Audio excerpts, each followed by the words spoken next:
नमस्कार, मैं मीरा कुमार मीरू आज आपका फिर से स्वागत करती हूँ YouTube पर। और आज एक मेरी बहुत ही अच्छी प्यारी सी स्टोरी है और ये स्टोरी हम औरतों के बीच की कहानी है और पूरे अंत तक जरूर सुनिएगा क्योंकि एक सच्ची घटना पर आधारित है। ऑलमोस्ट इसमें जितने किरदार हैं हमारे घरों के आसपास के ही हैं, पर ये किसी के घर की सच्ची कहानी है और हो सके तो इन बातों पे गौर जरूर करिएगा। अधिकतर हम लोगों ने देखा है। सबसे पहले तो happy Holi to all of you. Holi की बहुत बहुत मुबारक आप लोगों को। इसके बाद अब मैं कहानी स्टार्ट करती हूँ।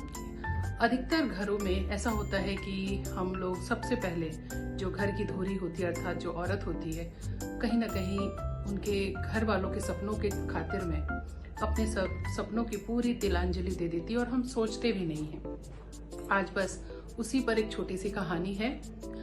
आज आशुतोष बरामदे में बैठे सोच रहे हैं कि कितना खालीपन है और कितना कुछ बिखर गया। जी हाँ, एक औरत के जाने के बाद वो घर बस एक मकान रह जाता है। बहुत गहरी बात है ये। कहते भी हैं कि औरतें कतरा कतरा प्यार पर वो पिघल जाती हैं और अपने प्यार को पूरे परिवार में बांट आती है। ये सच्चाई है। तो ठीक वैसे ही सिमरन ने भी किया। उसकी शादी हुई और शादी के बाद वो घर परिवार में खुद को भूलकर सब कुछ घर को देती चली गई। समय पंख लगाकर उड़ते गए। किसी ने कभी ये सोचा ही नहीं कि सिमरन को भी कुछ चाहिए होगा। सिमरन जिसको जो भी चाहिए, कौन सी चीजें कहाँ रखी है, किसको क्या देना है, कैसे करना है, सारी जिम्मेदारियां उसने अपने सर पर उठा रखी थी। समय के साथ 2 बच्चे हुए प्यारे प्यारे से। बच्चों और पति की जिम्मेदारी में वो खुद को और यूं कहें कि अपने आप को भूलकर बिल्कुल अपने परिवार में बिल्कुल डूब चुकी थी। उसको ख्याल ही नहीं था कि कुछ उसके अपने भी सपने हैं या घर वालों को भी। सभी धीरे धीरे सिमरन पर डिपेंडेंट हो गए थे। वैसे भी हमारे हिंदू समाज में अधिकतर जो शादियां होती हैं उसमें पति की उम्र ज्यादा होती है और पत्नी छोटी होती है। चाहे वो 1 साल हो 2 साल हो, पर अधिकतर पति की वो माँ बन जाती है। जाहिर सी बात है यहाँ भी वैसे ही हुआ। वो एक तरह से अपने हस्बैंड की माँ की तरह केयर करने लगी। सब कुछ बहुत अच्छे से जा रहा था। सडनली एक दिन ऐसा आया कि उसको फील हुआ कि उसके चेस्ट में पेन हो रहा है। उसने ये शिकायत की घर में। उस समय उसके हस्बैंड भी घर में थे कि मुझे चेस्ट पेन हो रहा है। उन्होंने कहा कि चलो डॉक्टर के पास चलते हैं। वो डॉक्टर के पास गई। डॉक्टर ने उसको कहा कि माइल्ड अटैक है। डॉक्टर ने कहा कि आपको एडमिट होना पड़ेगा। पर सिमरन तो बस अपनी सुननी थी उसकी। उसने जो है पति को मनाया और बोला कि बस मैं बच्चों को खाना लगा करके आती हूँ, इतनी देर में क्या जाएगा और फिर मैं आ जाऊंगी डॉक्टर। ठीक वैसे ही उसने किया। घर आई, पर घर आते ही उसके चेस्ट पेन बढ़ गए और उसको हार्ट अटैक आया मेजर और उसकी वहीं स्पॉट डेथ हो गई। उसके जाने के बाद बहुत लोगों को अफसोस हुआ। जाहिर सी बात है घर में भी अफसोस हुआ। अब बात ये थी कि सिमरन की तो खैर अर्थी की विदाई कर दी गई। घर में बिल्कुल मातम छा गया था। किसी को कुछ पता ही नहीं था कि कौन सी चीजें कहाँ रखी हैं। वो रोजाना सारी रूटीन कैसे फॉलो किया करती थी, कैसे क्या चीजें हो जाया करती थी। क्योंकि घर तो सभी का होता है, पर जिम्मेदारी सिर्फ घर की एक औरत ही उठाती है, क्योंकि बाकी लोग जिम्मेदारी उठाना नहीं चाहते हैं। हस्बैंड अपने काम में बिजी होते हैं, बच्चों को अपनी पढ़ाई रहती है और औरतें सबके पीछे भागती रहती हैं। धीरे धीरे कुछ समय बीता। करीबन सिमरन के जाने के 10 दिन के बाद अचानक आशुतोष को उसके कबर्ड से एक डायरी मिली। उसने डायरी देख के उसे बहुत आश्चर्य हुआ कि सिमरन ने ये डायरी कब लिखी। आशुतोष परिवार के बीच में बैठ के पढ़ने लगे और कहीं ना कहीं उनकी आंखों से मोती गिरने शुरू हो गए। वहीं डायरी के पास कुछ पैकेट में था। वो अचानक नीचे धप से गिरा और छन से उसमें आवाज आई। तो बेटे ने उसको खोल करके देखा तो उसमें घुंघरू का सेट था। वो थोड़ा सा आश्चर्यचकित रह गया कि मम्मा ये घुंघरू कब लेके आई, हमें तो पता ही नहीं है। तो आशुतोष पढ़ने लगे। उस डायरी में लिखा हुआ था उसको डांस का बहुत शौक था और उसने सोचा था कि जब परिवार धीरे धीरे सेटल हो जाएगा तो मैं धीरे धीरे डांस की क्लासेस शुरू करूँगी और अपने कुछ सपनों को, जो मेरे सपने अधूरे रह गए हैं, उसको पूरा करूँगी और अपने नाम के हिसाब से आगे जिंदा रहूँगी।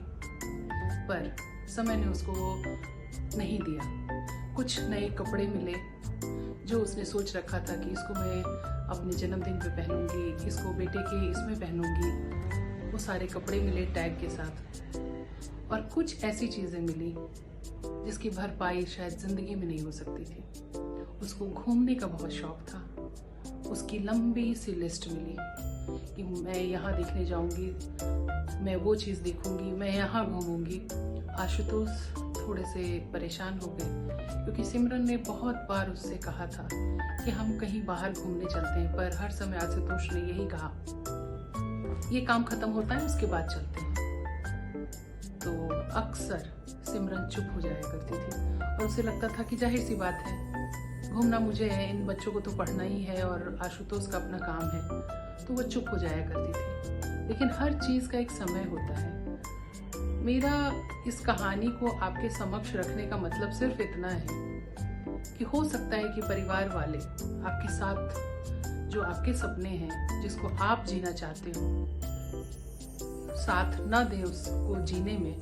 तो बेहतर है आज का जो दौर है उसमें से अपना बैग पैक करो, चंद दोस्तों को साथ लो। अगर दोस्त भी साथ नहीं है, खुद को एक अच्छा सा ट्रीट दो और बाहर निकलो, क्योंकि सपने जीने का भी हक आपको उतना ही है जितना और लोगों को। होता क्या है कि पहले तो हम परिवार के बारे में सोचते हैं, फिर बच्चों के बारे में सोचने लगते हैं। हम perfect wife, perfect mother, perfect sister in law, daughter in law सब बन जाते हैं, पर खुद के लिए परफेक्ट ह्यूमन बीइंग शायद नहीं बन पाते हैं, क्योंकि वो सर्टिफाई हमें खुद करना होता है।